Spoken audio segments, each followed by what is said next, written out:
ayol kishida xatolik, kamchilik bo'lishi tabiiy narsa. Buni kechira bilishlikda ham o'rganishimiz kerak. Payg'ambarimiz alayhissalatu vassalam aytadilarki, ayol kishi qovurg'adan yaralgan, qovurg'a qiyshiq bo'ladi.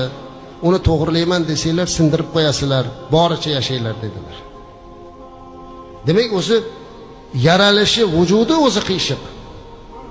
Uni to'g'rilashga harakat qilsak sindirib qo'yamiz. Uni sindirish taloq, Xudo saqlasin. Ana shuning uchun ba'zi kamchiliklariga ko'z yumishda ham o'rganishligimiz kerak.